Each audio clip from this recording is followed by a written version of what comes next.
बिस्मिल्लाहिर्रहमानिर्रहीम, अस्सलाम वालेकुम। मैं हूं सैबिक आज़मी, आप देख रहे हैं फेसबुक और यूट्यूब। पहले खबरें, अहम खबरें आपके सामने रखता हूं और साथ तज्जिया भी। तहरीक इंसाफ का पहला पार्लिमानी इजलास शुरू हुआ। ये सीनियर क़यादत अली मोहम्मद ख़ान, असद कैसर हैं, लतीफ़ खोसा हैं, बैरिस्टर गौर हैं और बैरिस्टर सैफ की और सलमान अकरम राजा और शेर अफजल मरवत की आज इमरान खान से मुलाकात हुई। अवाम की उमंगों के मुताबिक एहतजाज की कॉल। 17 फरवरी से 21 फरवरी तक सियासी मौसम शदीद अबरालूद है, गरज चमक भी है और तेज़ हवाओं का सिलसिला भी है, मूसलाधार बारिश भी है। लेकिन इस सारे अमल में जो भीगेंगे वो PDM पार्ट 2। कल 2 बजे मैरियट में फॉर्म 45 ला के शेर अफजल सलमान अकरम राजा की बड़ी प्रेस कॉन्फ्रेंस भी है।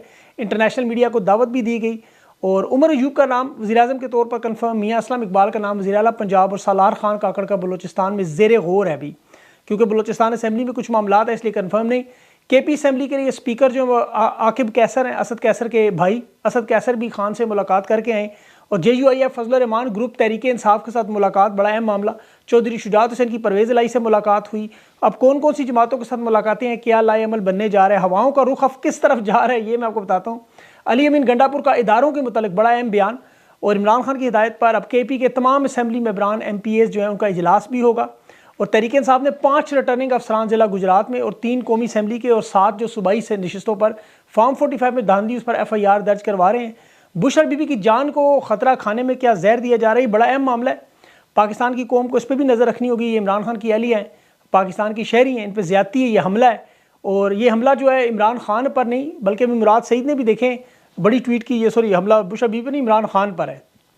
कराची से अली मादल शेख भी रिहा हुए निकलते हुए खान की तस्वीर लेके। और एक बड़ी खबर कि जी बहुत सारे बड़े बड़े नाम भी तहरीक इंसाफ में आने की अब कोशिश करेंगे। वजह क्या है, अभी वो बल्लेबाज नज़रियाती ग्रुप जो है तहरीक इंसाफ को, उसने भी एक प्रेस कॉन्फ्रेंस की वारदात की कोशिश की। कुछ उसकी तफसीलात भी बात करेंगे थोड़ी सी। लेकिन सबसे पहले आवाम का शुक्रिया देखें जिनकी मदद से ये पैगाम आप लोगों का तहरीक इंसाफ की लीडरशिप तक पहुँचता है। फिर वो तमाम बातें सुनते हैं, समझते हैं और जो अमल करने वाली उस पर अमल कर लेते हैं। वीलॉग में हमने यही मशवरा दिया था कि पाकिस्तान में MNA MPAs को इकट्ठा करें, और मैंने तो मीनारे पाकिस्तान का कहा, लेकिन पेशावर से सिलसिला शुरू हो गए। एहतजाज की हम बात कर रहे थे, एहतजाज भी हफ्ते से शुरू होने वाला है। इंटरनेशनल मीडिया के हवाले से बात की, वकला का एहतजाज सामने लाए, ये बात पहुँचाने की कोशिश की। ये भी कल मैरियट में प्रेस कॉन्फ्रेंस में 2 बड़े वकला शेर अफजल और सलमान अकरम इंटरनेशनल मीडिया के सामने तमाम सबूत रखेंगे। तो ये हमें अप्रिशिएट करना चाहिए तहरीक इंसाफ की लीडरशिप को कि ये आवाम की आवाज़ सुनते हैं, आपका पैगाम पहुँचता है और उस पर ये अमल भी करते हैं। अब सबसे पहले जो इमरान खान के असद कैसर से मुलाकात हुई, फिर बैरिस्टर गौर, बैरिस्टर सैफ और फिर उनके साथ बाकी लोग भी थे। वफाक में वज़ीर-ए-आज़म का नाम भी उमर अयूब साहब का, बलूचिस्तान पंजाब में वज़ीर आला के नाम भी आए। और अब जमातों के साथ इत्तेहाद से मुराद ये जो धांधली के ख़िलाफ़ जो मुहिम चलेगी उसमें अवाम को निकालने में इकट्ठे होना। पाकिस्तान की कौम को परचम लेकर पुरअमन अंदाज में एहतजाज के लिए खान का हुक्म है कि उस तरह निकले जिस तरह 8 फरवरी को निकले और उनकी आँखें खुली की खुली रह गईं। अब यहाँ पंजाब के लोग एक बड़ा अहम मामला याद रखें और सीखें साथ साथ।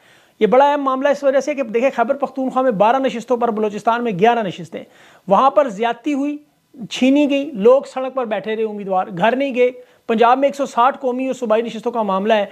कराची में तकरीबन 18 से ज़्यादा नशिस्तें धांधली हुई, छीन ली गई, लेकिन लोग उम्मीदवार घरों में बैठे रहे। अब इन लोगों को भी बलूचिस्तान और KP की तरह कम अज़ कम उम्मीदवार ही बाहर बैठ जाते, अवाम ना भी बैठे। यहाँ तो उम्मीदवारों से ज़्यादा अवाम पहले से तैयार बैठी है कि उम्मीदवार बैठे, लोग भी बैठ जाएंगे। अब बलूचिस्तान का ये नौजवान लड़का सद्दाम, उसकी मिसाल देखें, उससे सीखें सब लोग। ये तमाम उम्मीदवार जो जीते हुए सब सबक सीखें। ये मैंडेट का मामला अवाम का मामला है। KP में देखें 90 में दरा आदम में कोहाट में 25 पोलिंग स्टेशनों पे जो अभी पोलिंग हुई उसमें 25 में 14 का नतीजा अगर आपको बताऊँ तो आफ्ताब आलम 2370 वोटों से आगे हैं। पीपल्स पार्टी को सिर्फ 450 वोट पड़े। ये हकीकत है। और इत्तेहाद की जो बात में आप परवेज़ खट्टक की जमात के साथ याद रखें, उसमें कोई इत्तेहाद नहीं है। उसमें मैं वजह आगे चल के बताता हूँ क्या ये जियो न्यूज़ वगैरह को फेक खबरें दी जा रही हैं। इमरान खान ने क्या कहा मैं बताता हूँ। ये 2 दिन खबर चलाते हैं, तीसरे दिन माफ़ी मांग लेते हैं, इनके सहाफ़ी उस पर प्रोपेगेंडा कर लेते हैं अपना। खान ने जो ऐलान किया उसमें साफ साफ यही बात थी कि फॉर्म 45 के मुताबिक 180 नशिस्तें जब तक नहीं मिलती एहतजाज जारी रहेगा। और वो तमाम जमातें जिन्हें फॉर्म 45 के मुताबिक नताइज नहीं मिले, उसमें चाहे फजल रहमान शामिल है, जो भी शामिल है शामिल करें और 180 नशिस्तें पूरी हों, फिर हम नून लीग और पीपल्स पार्टी से भी बात कर लेंगे। परवेज़ खट्टक पहले KP में माफ़ी मांगे कौम से, दोबारा प्रेस कॉन्फ्रेंस करे, कौम को बताए कि प्रेस कॉन्फ्रेंस किसने करवाई, तो फिर उससे बात हो सकती है। अभी बहुत से फसली बटेरे आपको भागते हुए नजर आएंगे एहतजाज से भी। और उसमें देखें जो बड़ा अहम मामला वो अवाम की तरफ से बार बार पुरजोर फरमाइश थी, जायज़ फरमाइश एहतजाज की कि अवाम ने वोट दिया, वोट पे पहरा दिया, फॉर्म 45 हासिल किया, वोट का हक भी हासिल करना चाहते हैं। ये हकीकी आज़ादी के लिए तैयार है। हर शहर, हर मोहल्ला, हर गली, हर घर से पाकिस्तानी निकलेंगे, हक छीना जाएगा जिनका छीना गया है। ये निज़ाम को बदल अगर कोई सकता है तो सिर्फ अवाम है। PTI ने इस पुरअमन एहतजाज में बड़ी वाज़ेह बात की कि इन 3 जमातों से, पीपल्स पार्टी, नून लीग और MQM, इनसे इत्तेहाद की कोई बात नहीं, कोई पावर शेयरिंग नहीं होगी। ज़बरदस्ती हुकूमत बनाई तो तहरीक इंसाफ मजबूत अपोजिशन उस वक्त तक करेगी जब तक हुकूमत इनसे ले नहीं लेती वापस।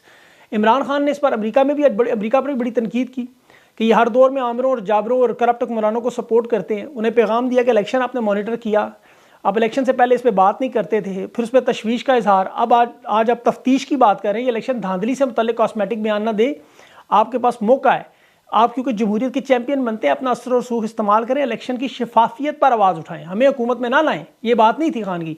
खान के मुंह से अल्फाज निकले और पाकिस्तानियों का रद्द-ए-अमल देखें क्या है। उसकी मैं मिसाल दूं, सोशल मीडिया की ताकत देखें कि दफ्तर खारजा का तर्जमान मैथ्यू मिलर ने ट्वीट करता है कि करोड़ों पाकिस्तानियों ने 8 फरवरी को वोट डाला, हम पाकिस्तान की हुकूमत के साथ काम करेंगे, चाहे जिस मर्जी हुकूमत सियासी जमात की हो, हमारे मफादात एक हैं, जमहूरी इदारों को बढ़ाना वगैरह वगैरह। नीचे ट्विटर पर आवाम ने BBC, इंटरसेप्ट और CNBC के हवाले से कम्युनिटी नोट लगा दिया। उसमें लिखा है बाकायदा कि बाइडन के दबाव की वजह से पाकिस्तान के ताकतवर लोगों ने इमरान खान की हुकूमत 2022 में हटाई, और अमेरिका ये इलेक्शन कैसे मान सकता है जिसमें इंटरनेट बंद हो, जिसमें बेचैनी हो, धांधली हो, वोट न डालने दिया जाए, बड़ी तादाद में लोग वोट कास्ट ही ना कर सकें।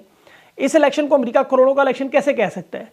तो अवाम ने अमेरिका पर दबाव डाला और ये आपका दबाव बहुत बड़ी जीत है, ये पूरी दुनिया देख रही है। याद रखें, पूरी दुनिया ये ट्वीट्स पढ़ती है। आज तहरीक इंसाफ में जो बेचैनी है, जो मैंडेट है, उसके एहतराम को आज गुलाम सरवर खान जैसे लोग शिकस्त तस्लीम कर रहे हैं, इनके उम्मीदवार मान रहे हैं, और सिचुएशन बड़ी इंटरेस्टिंग बन रही है, ख़ास तौर पर फजल रहमान के हवाले से जिसे इमरान खान ने बातचीत करने की इजाज़त दी। ये देखिए दिलचस्प इसलिए है कि ये तमाम मजहबी जमातें हैं, लबैक पार्टी होगी, मजलिस वात मुसलमीन होगी, जमात इस्लामी होगी, सुन्नी इत्तेहाद होगी, अब फजल रहमान भी अगर मिल जाए तो ये वो वोट बैंक का कारकुन आपको पता है बहुत ज़्यादा जज्बाती और मजबूत है।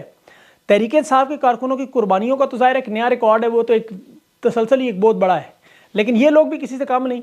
इन हालात में बड़ी ताकत मजबूत बनेगी। असद कैसर का बड़ा अहम किरदार है, इसके इनके साथ बड़े अच्छे ताल्लुकात हैं, और अली अमीन गंडापुर के ज़ाहिर है फजल रहमान से नहीं बनती, तो असद कैसर ने तहफ़्फ़ुज़ात का इजहार किया क्योंकि उसे पैगाम भी मिला इदारों का। अब हर जमहूरी पार्टी में जो सिलसिला अपने रहनुमा की बात कबूल करना, और यही बेहतरीन रवायात, असद कैसर ने भी फिर यही किया। उसने कहा इमरान खान लीडर है, जो फैसला करे सर तस्लीम खम, और वो तैयार है अली अमीन गंडापुर के साथ सब लोग। फजल रहमान के साथ बातचीत में तजवीज़ यही पेश हुई, उसमें अब बैरिस्टर गौर और उसके साथ 5 लोग मजीद जाएंगे फजल रहमान के पास। असद कैसर भी होगा और बैरिस्टर सैफ भी होंगे, उनके साथ भी मेरा इंटरव्यू भी है। वैसे फजल रहमान को देखिए, सबसे अहम बात यह है कि ये एहतजाजी तहरीक है, ये कोई हुकूमत में शरीक इत्तेहाद नहीं है। इससे पहले जमात इस्लामी के साथ बात इसीलिए नहीं बन सकी कि वो KP में और सेनेटर्स और बहुत सारी नशिस्तें मांग रहे थे। अब हुकूमत में शमूलियत के ऐसे मुतालबात मानना मुश्किल थे। फजल रहमान के साथ ऐसा कोई इत्तेहाद नहीं कि हुकूमत में शिरकत होगी। धांधली के खिलाफ इत्तेहाद है जिस बाकी 9 जमातें मिलकर करेंगी। अब फजल रहमान की अगर आप बातें सुने तो वो भी खुल के यही बात कह रहा है कि इस्टेब्लिशमेंट ने नवाज शरीफ को बाकायदा तौर पर पैसे लेके जितवाया, इलेक्शन कमिश्नर को अगवा किया गया, नवाज शरीफ अपनी सीट हार गया, नवाज शरीफ को अपोजिशन पर बैठना चाहिए, उसका हुकूमत बनाने का हक नहीं, और धांधली के मामले खुल के फजल रहमान बात कर रहा है। खैर ये बात सईद गनी ने भी की पीपल्स पार्टी में, अगर वो तहरीक इंसाफ का मैंडेट चोरी ना करते इस धांधली पर, वो भी इस तहरीक में शामिल हो जाए अगर इस्तीफे दे दे, लेकिन मकसद चूँकि उनका हुकूमत हासिल करना है, तो फिर जमहूरी अमल को साफ शफाफ कराने वाले लोगों से हाथ नहीं मिलाया जा सकता। अब इनके जो आपस के इख्तलाफ हैं वो चलते रहेंगे, सियासी रहनुमाओं के दरवाजे बातचीत के लिए खुले रहते हैं। अब इसमें पीपल्स पार्टी शामिल हो सकती है अगर वो इस इत्तेहाद से निकल जाए, लेकिन वो ज़ाहिर उनके मफादात और हैं। अब और लोग भी इस एहतजाज में शामिल होंगे, आप देखेंगे भी बहुत सारे नाम आएंगे, बहुत से लोग छोड़ेंगे भी। लेकिन अब जो इतवार को पेशावर में तहरीक इंसाफ के तमाम MPs अली अमीन गंडापुर के साथ मिलकर हलफ भी लेंगे, मुलाकात भी करेंगे, खान का पैगाम भी पहुँचाएँगे, एहतजाज के हवाले से लाएअमल भी बनेगा, और हफ्ता यानी कल 12 बजे से जो एहतजाज शुरू होगा। ये अब जुमे वाले दिन, जो कल जुमा 2 बजे, शेर अफजल मरवत और सलमान अकरम राजा मैरियट में फॉर्म 45 दिखाएंगे पूरी इंटरनेशनल मीडिया को, वो तमाम सबूत देंगे और अपना लाएअमल दुनिया के सामने रखेंगे, और ये पूरी दुनिया में जाएगी बात, याद रखिएगा। सिचुएशन इस वक्त ऐन की हुकूमत है, ऐन से इमरान है, आपको पता है, ऐन से अली अमीन गंडापुर और ऐन से उमर अयूब, तो सियासत में ऐन का राज है। इमरान खान की सियासी चाल है, वो आपके अगर सामने रखूँ तो PDM की हुकूमत तो फंस चुकी है। नवाज शरीफ ने इनकार किया, वो जानता था कमज़ोर हुकूमत है, नून लीग हुकूमत बनाना नहीं चाहती, लेकिन उन्हें लाने वाले सख्त दबाव है। जिस तरह इनके उम्मीदवार प्रेस कॉन्फ्रेंस करके कह रहे हैं कि हम हार चुके हैं, लेकिन उन्हें कहा जा रहा नहीं तुम जीते हो। अब मसला ये है कि नून लीग अकेले हुकूमत बना नहीं सकती, पीपल्स पार्टी का साथ चाहिए, और पीपल्स पार्टी के साथ अगर इत्तेहाद ना करें तो वो चल नहीं सकते। अब इन्हें ख़तरा है कि अगर खान ने हुकूमत बना ली तो फिर केसेस दोबारा खुल जाएंगे, सारी की सारी चार्जशीट 2 साल की सामने आएगी, आगे जेल खाई पीछे पीठी आई। इमरान खान ये सिर्फ जेल में इनको नहीं भेजेगा बल्कि इनके सहूलतकार और मुंशी इलेक्शन कमीशन पर भी आर्टिकल 6 लगता है। इसलिए इन सब के लिए मसला ये है कि हुकूमत लेकिन आप बनाएं तो चलेगी कैसे, महंगाई का दबाव कैसे कंट्रोल करेंगे। अभी गैस के बिलों में 67% इजाफा, और ये वोट के ऊपर पहले ही उन्होंने डाका मार के अवाम को, आपको पता है, गुस्से में यहाँ तक पहुँचाया हुआ है। महंगाई से मजीद परेशान हो गए अवाम ने पकड़ लेना है। पीपल्स पार्टी अपनी बची कुछ सियासत जो सिंध में है वो बचाना चाहते हैं। वफाक में तो ये बदनाम हो चुके हैं, अब सिंध भी इनके हाथ से निकल सकता है। ज़बरदस्ती प्रेस कॉन्फ्रेंस करवा के जो आपको पता है उन्होंने छुड़ाए लोग, उन्होंने भी अपने बदले लेने हैं। तो अब इनके लिए बहुत सारे मसाइल बन चुके हैं, मुल्क से भाग भी नहीं सकते, इन्हें लाया ही इसलिए गया था। इनके नाम ही CL में वाकई डाल देंगे कि हो सकता है बीमारी के इलाज पाकिस्तान के अंदर ही करवाया जाए। और इसके साथ साथ तहरीक इंसाफ को जो पार्लिमानी इजलास जो गंडापुर ने, अब गंडापुर की देखें 26 जमानतें मंजूर हो गई हैं। अब सहाफ़ीन के जावेद चौधरी का, इमरान खान वगैरह इस्टेब्लिशमेंट का पैगाम दे रहे हैं कि गंडापुर को हम तस्लीम नहीं करेंगे। ये यहाँ तक पैगाम दे रहे हैं कि अगर इसे वज़ीर आला लगाया तो हम गवर्नर राज लगा देंगे। अली अमीन गंडापुर इन इदारों को पैगाम दे रहा है कि हमें मिलजुल के काम करना चाहिए। KP में सिक्योरिटी के हालात हैं, आगे चलें, आगे बढ़ें। आपने थोड़ा रगड़ा लगाया। अब जो अरेस्ट वारंट इन्होंने निकाले, बड़ा इंटरेस्टिंग मामला, ये जो 26 मुकदमात खैबर पख्तूनख्वा के और तोड़ फोड़ के मामला, अब इसमें गिरफ्तार करना हो तो KP पुलिस को करना चाहिए, लेकिन इन्होंने क्या किया, ये अरेस्ट वारंट निकाल दिए सूबाई हदूद से निकाल के आज़ाद कश्मीर से, और उसके पीछे गिरफ्तारी के लिए पंजाब पुलिस को रख दिया। अब मरीम नवाज़ के हवाले से देखें, गंडापुर और मरीम नवाज़ की एक पुरानी सख्त जुमलों का तबादला होता रहा माजी में, उसका नाम आते ही मीडिया में तूफ़ान भी जिस तरह मचा। लोग बार बार पूछते हैं KP में ये तूफ़ान बदतमीज़ी ख़त्म क्यों नहीं हो रहा, ताकतवर लोगों ने वहाँ हथियार डाल दिए सॉरी, तो पंजाब में क्यों नहीं ख़त्म हो रहा। तो उसकी वजह देखिए, मरीम नवाज़ अभी सेक्रेटरी पंजाब हो, जाहिद अख्तर जमान, उससे मुलाकात हुई जाती उम्रा में, वहाँ IG पंजाब भी था कि जी अमनो अमान की सूरत हाल बता रहे। भाई अमनो अमान की सूरत हाल में अभी तो हलफ उठाया नहीं उसने, फिर ये अमनो अमान क्या सिर्फ तहरीक इंसाफ के जीते हुए उम्मीदवारों को अगवा करना है। तो ये सारी पंजाब में ज़ाहिर है इनकी बदमाशी है, इस वजह से काम आगे सारा ख़राब है। वरना सिंध में हलीम आदिल शेख देखिए, उसके ऊपर 30 मुकदमात थे, 30, और 30 के 30 बोगस मुकदमात, झूठे मुकदमात, वो सारी जमानतें होगी आज। अब जहाँ MKM पूरे कराची में 6 लाख वोट पड़े और 17 नशिस्तें लेगी, इसीलिए वो अब बार बार मुस्तफ़ा कमाल और मकबूल सिद्दीकी बयान दे रहे हैं कि एस्टेब्लिशमेंट को निशाना बनाना पाकिस्तान के मफाद में नहीं, हारने जीतने वाले दोनों तनकीद कर रहे हैं।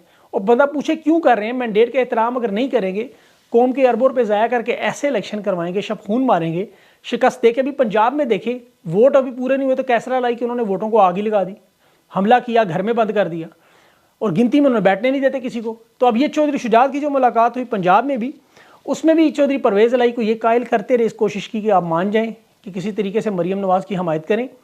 चौधरी परवेज़ इलाही ने साफ साफ कह दिया कि मैं यहाँ जेल में ही बैठा रहूँगा, अगर खान बैठ सकता है तो मैं भी बैठ जाऊँगा, और जब तक हमारी नशस्तें 180 पूरी नहीं होती बातचीत नहीं हो सकती। ये पाकिस्तान का पहला इलेक्शन है जिसमें देखें उम्मीदवार का पैसा ही नहीं लगा, अवाम ने सब कुछ किया। तो उसके बाद फिर ये लोग वहाँ से तो खामोशी से चले गए, और जुडिशल कम्प्लेक्स तोड़ फोड़ में 14 दिन की रिमांड में परवेज़ इलाही की तोसी करवा दी। अब देखिए, ये अवाम ने मैंडेट दिया है, अब आपको इस मैंडेट की वजह से बड़े बड़े लोग वापस आने की कोशिश भी कर रहे हैं, ये भी मैं आपको बता दूँ। लेकिन अब इसके अलावा सलमान अकरम राजा और ओन चौधरी का जो मामला है, उस पर अगर आपको बताऊँ तो सलमान अकरम राजा ने इलेक्शन कमीशन में जो फॉर्म 49 जारी हुआ वापस करवा दिया, और इलेक्शन कमीशन ने गलती तस्लीम की, DG लॉ ने उसको नोटिफिकेशन बाकायदा तौर पर वापस लिया, इस्लामाबाद हाई कोर्ट को बताया। इसी तरह शौकत बसरा के मामले में N 163 में वहाँ भी धांधली के सारे फॉर्म 45 सामने, वो भी तीसरे नंबर पर एजाजुल हक को जितवाया गया, वो भी पकड़ा गया। गुलाम सरवर खान अपनी शिकस्त खुद तस्लीम कर रहे हैं। NA 57 में सिमाबिया ताहिर की दरख्वास्त काबिल समात लग गई है, वहाँ भी रिटर्निंग अफसर को बुलाया जा रहा है। बहुत सारे ऐसे मामला है। ख्वाजा आसिफ ने भी एक फॉर्म सामने किया जिस पे तहरीक इंसाफ के पोलिंग एजेंटों का नाम ही नहीं। अब जो बुशरा बीबी का एक सलूक की बड़ी अहम बात, जो घर में आपको पता है बनी गाला में कमरे में रखा गया, बाहर सारे मर्द खड़े कर दिए, सारा स्टाफ बदला, चीज़ें उठा ली, खाने पीने के हालात इस कदर ख़राब किए कि अभी उनकी 10 दिन बाद जो बेटी से उसकी मुलाकात हुई तो उसमें वो बता रहे कि जो खाना दिया जा रहा है वो इसमें पता नहीं कुछ मिलाया इस तरह का जा रहा है, गला और मैदा जल गया बुरी तरह के, 6 दिन से वो खा ही नहीं सकती कुछ। अब ये असल मकसद का सिर्फ एक यही है कि खान पर इतना दबाव डाला जाए, लेकिन उसका नतीजा उल्टा, खान आज भी सहाफ़ियों से मतलब खुशगवार मूड में, और कह रहा खुद मुझे तो रिहाई चाहिए ही नहीं, मुझे तो सिर्फ अवाम का मैंडेट वापस चाहिए। और आखिर में मखसूस नशिस्तों की बात, बड़ी अहम बात जो मैं पिछले व्लॉग में भूल गया था, कि जिन लोगों को लगता है कि ये मखसूस नशिस्तें तहरीक इंसाफ से छीन ली जाएंगी, वो ये ज़रा इलेक्शन एक्ट 2017 का 104 सेक्शन पढ़ें। उसमें वाज़े तौर पर लिखा हुआ है कि कोई सियासी जमात अगर तवक्को से ज़्यादा नशिस्तें हासिल करे तो वो मखसूस नशिस्तों के हवाले से इलेक्शन कमीशन में जमा करवाई जो लिस्ट है उस पर नज़र सानी की दरख्वास्त डाल सकती है। 2013 में नून लीग कर चुकी है, उन्हें नशिस्तें ज़्यादा मिली थी ख़वातीन और अक़लियतों की, उन्होंने उस पर नज़र सानी की दरख्वास्त दी और इलेक्शन कमीशन मान गया उसको। तो MWM ने 2 ख़वातीन की नशिस्तों के लिए दरख्वास्त के लिए अप्लाई की है, लेकिन अब नशिस्तें वो कह सकते हैं हमें तोक़ों से बहुत ज़्यादा मिली है, नज़र सानी की दरख्वास्त है। अब इलेक्शन कमीशन ना माना तो अदालतें तो खुली हुई हैं, अब हर अदालत में तो नाइंसाफ़ी नहीं कर सकते। वहाँ पे अगर इतनी इन्होंने बदमाशी की मखसूस नशिस्तों में, तो फिर ज़ाहिर है मामला वैसे ही अवाम की अदालत में तो पहुँच चुका है।